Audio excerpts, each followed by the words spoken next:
అందరికీ నమస్కారం. మా ఛానల్కి తిరిగి స్వాగతం.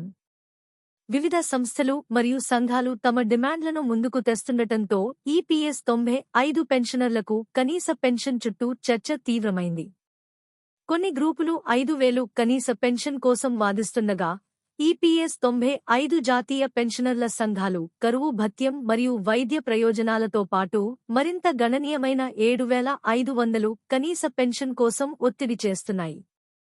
ఈ డిమాండ్ల ఘర్షణ భారతదేశంలోని పెన్షనర్ల యొక్క వివిధ అంచనాలు మరియు అవసరాలను హైలైట్ చేస్తుంది. మీరు మిస్ చేయకూడదనుకునే కీలకమైన అప్డేట్లు ఈ వీడియోలో ఉన్నాయి.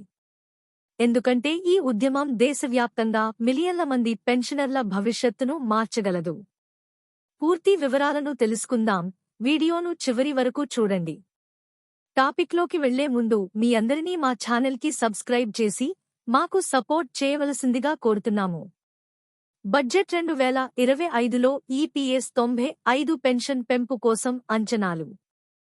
ఫిబ్రవరి 1, 2025న ఆర్థిక మంత్రి నిర్మలా సీతారామన్ బడ్జెట్ సమర్పణకు చేరుకున్నప్పుడు చాలా మంది ఈపీఎస్ పెన్షనర్లు చాలా ఉత్సాహంగా ఉన్నారు.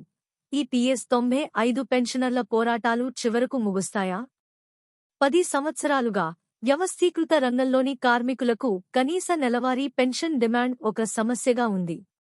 ఎంప్లాయీస్ పెన్షన్ స్కీమ్ ఈపీఎస్ 95 భారతదేశంలోని లక్షలాది మంది కార్మికులకు ఒక మూలస్తంభంగా ఉంది. Employees provident fund organisation EPFO నిర్వహించే ఈ పథకం యజమానులు మరియు ఉద్యోగులు ఇద్దరూ 12% పెన్షన్ నిధికి విరాళంగా ఇవ్వడానికి అనుమతిస్తుంది. అయితే కనీస పెన్షన్ మొత్తం ప్రస్తుతం 1,000 వద్ద ఉంది. ఇది చాలా మంది పెన్షనర్లు తమ రోజువారీ అవసరాలకు సరిపోదని భావిస్తున్నారు. బడ్జెట్ ప్రకటన సమీపిస్తున్న తరుణంలో ఆర్థిక మంత్రి చివరకు ఈ దీర్ఘకాల డిమాండ్లను పరిష్కరించవచ్చనే ఆశావాదం పెరుగుతోంది.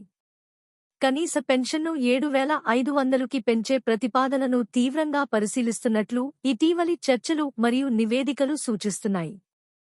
ఈ మార్పు అమలు చేయబడితే భారతదేశం అంతటా సుమారు 80 లక్షల మంది పెన్షనర్లకు గణనీయమైన ఉపశమనం లభిస్తుంది. కనీస పెన్షన్ పెరుగుదలతో పాటు కరువు భత్యం పెన్షనర్లు తమకు అలాగే వారి జీవిత భాగస్వామికి ఉచిత వైద్య సౌకర్యాల కోసం కూడా వాదిస్తున్నారు.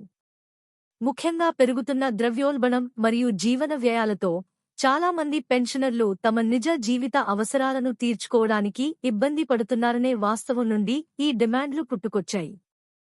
కేంద్ర ప్రభుత్వం పెన్షన్ మొత్తాన్ని పెంచడానికి సుముఖత వ్యక్తం చేసినప్పటికీ కొన్ని ఉద్యోగి సంస్థలు ప్రతిపాదిత 5,000 సరిపోదని భావించాయి. గత దశాబ్ద కాలంగా తమ సభ్యులు ఆర్థిక ఇబ్బందులను ఎదుర్కొంటున్నారని, ఆధునిక జీవన వ్యయాల వాస్తవాలను ప్రతిబింబించడానికి గణనీయమైన పెరుగుదల అవసరమని వారు వాదిస్తున్నారు. 2014 నుండి ఈ ఆందోళనలను పరిష్కరించే లక్ష్యంతో ఆదేశాలు ఉన్నప్పటికీ చాలా మంది లబ్ధిదారులు ఇప్పటికీ నెలకు 1,000 కంటే తక్కువ పొందుతున్నారు. ఈ కొనసాగుతున్న సమస్య జాతీయ ఆందోళనగా మారింది. ఈపీఎస్ 95 ఫ్రేమ్వర్క్లో సంస్కరణల అత్యవసర అవసరాన్ని హైలైట్ చేస్తుంది. ఫిబ్రవరి 1, 2025న సమర్పించే బడ్జెట్ ఈపీఎస్ 95లో అర్థవంతమైన మార్పులు చేయడానికి భారత ప్రభుత్వానికి కీలకమైన అవకాశాన్ని అందిస్తుంది పెన్షనర్లు ఆశిస్తున్నారు. చర్చలు కొనసాగుతున్నందున కార్మికుల గొంతులు వినిపించేలా మోడీ ప్రభుత్వం నిర్ణయాత్మక చర్య తీసుకుంటుందని పెన్షనర్లు మరియు న్యాయకోవిదులు ఆశిస్తున్నారు. బడ్జెట్ ప్రకటన కోసం ఎదురుచూస్తూ పెన్షనర్లు, యూనియన్లు మరియు ప్రభుత్వంతో సహా అన్ని వాటాదారులు నిర్మాణాత్మక సంభాషణలో పాల్గొనడం చాలా ముఖ్యం. ఈపీఎస్ 95లో పరివర్తనాత్మక మార్పు అవసరం స్పష్టంగా ఉంది మరియు చర్య తీసుకోవలసిన సమయం ఇప్పుడు ఆసన్నమైంది. ఈ సమాచారం అంతర్దృష్టితో కూడుకున్నదని మీరు భావిస్తే దయచేసి ఈ వీడియోను లైక్ చేయండి మరియు మరిన్ని నవీకరణల కోసం సబ్స్క్రైబ్ చేయండి. ఈ ముఖ్యమైన సమస్య గురించి అవగాహన పెంచడంలో మీ అభిప్రాయం చాలా ముఖ్యమైనది కాబట్టి ఈపీఎస్ 95కి సంబంధించిన మీ వ్యాఖ్యలు మరియు సూచనలను మేము స్వాగతిస్తున్నాము.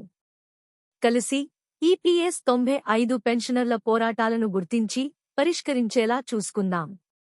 మాతో చేరినందుకు ధన్యవాదాలు మరియు మరిన్ని నవీకరణల కోసం వేచి ఉండండి. బడ్జెట్ ప్రకటన త్వరలో రానుంది. ఈ పరిణామాల గురించి మీ ఆలోచనలను దిగువ వ్యాఖ్యలలో పంచుకోండి. మీకు ఈ సమాచారం ఉపయోగకరంగా ఉంటే దయచేసి మరిన్ని అప్డేట్ల కోసం మా ఛానల్ని లైక్ చేయండి, షేర్ చేయండి మరియు సబ్స్క్రైబ్ చేయండి.